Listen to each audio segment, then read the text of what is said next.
طاہر نے کہا، میں جانتا ہوں کہ اس نے بغداد پر چڑھائی کر کے اس سخت عاقبت اندیشی کا ثبوت دیا تھا، لیکن خلیفہ نے اگر خوارزم کی سلطنت مٹانے میں چنگیز خان کی حمایت کی تو غلطی ناقابل تلافی ہوگی۔ قاضی فخر الدین نے ایک ہیرا اٹھاتے ہوئے کہا، مجھے جواہرات کے متعلق کوئی علم نہیں، لیکن مجھے یقین ہے کہ صرف ایک ہیرا تمہارے لیے بغداد میں نہایت اچھا مکان خرید سکے گا۔ ایک ارمینی تاجر کو میں بہت اچھی طرح سے جانتا ہوں، چلو اس کے پاس چلے، باقی ہیرے اٹھا کر اپنے پاس رکھ لو۔ وہ تاجر قابل اعتماد ہے، لیکن اسے یہ نہ بتانا کہ تمہارے پاس اس قسم کے اور ہیرے بھی ہیں۔ عصر کی نماز کے بعد طاہر اور قاضی فخر الدین تاجر کے پاس پہنچے۔ اس نے ہیرا ہاتھ میں لے کر ایک لمحہ دیکھنے بعد سوال کیا، آپ نے یہ ہیرا کہاں سے لیا ہے؟ طاہر کی بجائے قاضی نے جواب دیا، یہ ایک بہت بڑے آدمی کا تحفہ ہے۔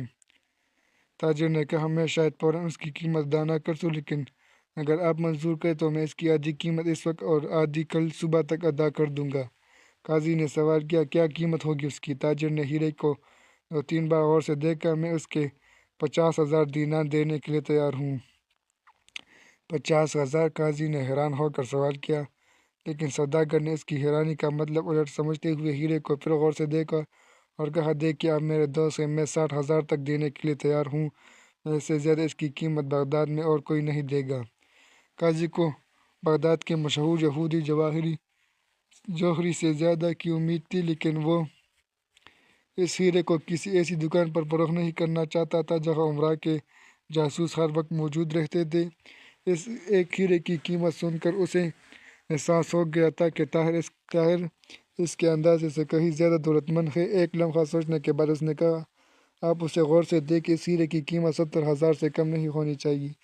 سوداگر نے کچھ دیر جھگڑا کے بعد 2,000 کی چھلانگ لگا دی اور پھر 500 کر کے 64,000 تک پہنچایا۔ بلاخر 64,500 دینار پر فیصلہ ہوا۔ رات کے وقت جب قاضی فخر الدین طاہر اور چند مہمانوں کے ساتھ کھانے پر بیٹھا تو زید موجود نہ تھا۔ فخر الدین نے اپنے خادم سے اس کے متعلق پوچھا تو اس نے بتایا کہ چوک مامونیہ میں ایک عظیم الشان مناظرہ ہے اور زید مغرب کی نماز کے بعد فوراً کھانا کھا کر وہاں چلا گیا ہے۔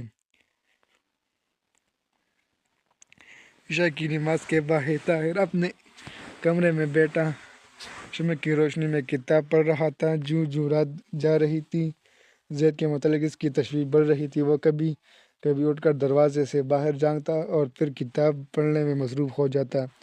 شمع ختم ہونے کے بعد اس نے دوسری شمع جلائی اور کرسی سے اٹھ کر اپنے بستر پر لیٹ گیا۔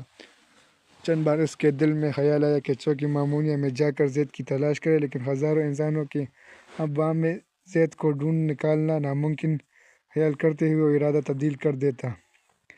آدھی رات کے قریب کسی نے باہر سے دروازہ کھٹکھٹایا۔ اس کے بعد طاہر کو قاضی کا ایک خادم دوسرے سرے سے یہ کہتا ہوا سنائی دیا، اٹھو دروازہ کھولو، شاید زید آیا ہے۔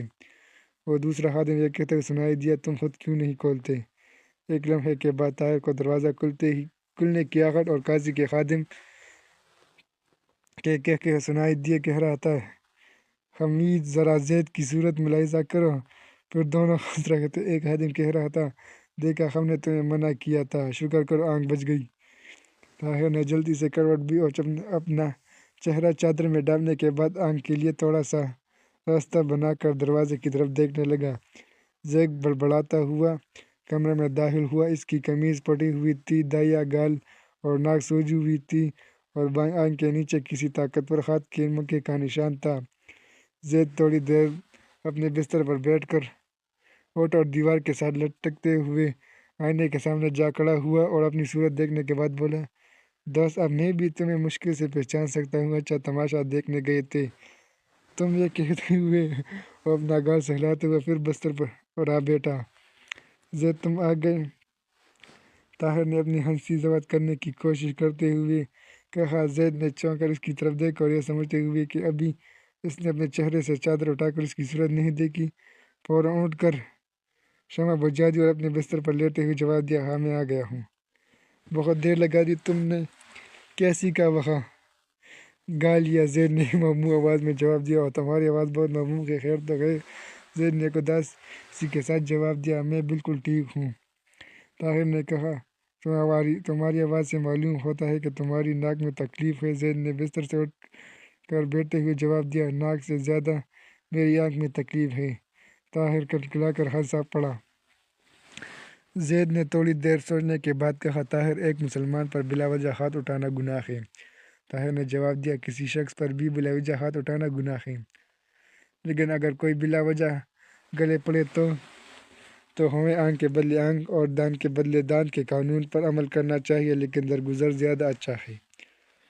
میں نے بہت درگزر کی، لیکن ناک پر چوٹ کھانے کے بعد انسان کی طبیعت میں سکون نہیں رہتا۔ میں نے انہیں باقی موقع تو معاف کر دیے تھے، لیکن ناک اور آنکھ کے بارے میں بے اعتنائی نہ برت سکا۔ پھر بھی مجھے شک ہے کہ کوشش کے باوجود میرا کوئی موقع نشانے پر نہیں پڑا۔ میں تمام عمر تیر اندازی اور تلوار چلانا سیکھتا رہا، لیکن یہاں آ کر محسوس ہوا کہ بغداد میں رہنے کے لیے مکہ بازی اور کشتی لڑنے کا فن سیکھنا بھی ضروری ہے۔ طاہر نے کہا، معلوم ہوتا ہے کہ تم مناظرے کی اختتامی کارروائی میں پورا حصہ لے کر آئے ہو۔ مجھے معلوم نہ تھا کہ اس کا اختتام اس طرح ہوگا، لیکن یقین کیجیے کہہ رہا تھا کہ ہاتھا پائی کے وقت بالکل الگ طرح کھڑا تھا۔ اگرچہ مجھے اس موٹے تازے اور بھاری آواز والے مناظرے کے مقابلے میں ایک نہیں لاغر اور نہایت باریک آواز والے عالم سے ہمدردی ہو چکی تھی، پھر بھی میں فساد کے وقت ایک طرف ہٹ کر کھڑا ہو گیا تھا۔ لیکن جب دو بزرگ صورت ایک دوسرے کی داڑھی میں ہاتھ ڈالے گالیاں دیتے ہوئے میرے قریب آئے تو مجھ سے نہ رہ گیا۔ میں نے بیچ میں کود پڑا۔ بڑی مشکل سے میں نے انہیں ایک دوسرے سے علیحدہ کیا، لیکن وہ بدستور ایک دوسرے کو گالیاں دیتے رہے اور میں ان کے درمیان صلح کرانے کی کوشش کر رہا تھا۔ اتنی دیر میں 3 اور نوجوان آ گئے اور وہ ان دونوں میں سے ایک بوڑھے پر ٹوٹ پڑا۔ میری مداخلت سے اسے تو بھاگ کر نہر میں کودنے کا موقع مل گیا، لیکن وہ تینوں مجھ پر ٹوٹ پڑے۔ میں بہتر چلایا کہ بھائی میں ایک اجنبی ہوں، لیکن کسی نے میری نہ سنی اور میں نے محسوس کیا کہ میں بری طرح پٹ رہا ہوں، اور اس بوڑھے نے، جس کی شاید یہ رنج تھا کہ میں نے اس کے حریف کو بھاگنے کا موقع دیا ہے، اپنے کانپتے ہوئے ہاتھوں سے میرا گریبان پھاڑ دیا۔ میں نے اپنی ناک اور آنکھ پر چوٹ کھانے سے پہلے ان پر ہاتھ نہ لگایا۔ اس کے بعد میرے چند موقع خالی گئے۔ تاہم ایک آدمی میری چپت کھا کر زمین پر بیٹھ گیا اور دوسرا مکہ کھا کر لیٹ گیا۔ تیسرے نے میرے موقع کو خطرناک سمجھتے ہوئے میرے ساتھ کشتی شروع کر دی۔ اس نے مجھے 3 بار زمین پر پٹک دیا۔ چوتھی بار ہم نے ایک دوسرے کو دھکیلتے ہوئے ندی کے کنارے پہنچ گئے۔ مجھے ندی میں گرانے کی کوشش میں خود بھی میرے ساتھ گر پڑا۔ خوش قسمتی سے پانی تھوڑا تھا، ورنہ میں ڈوب جاتا۔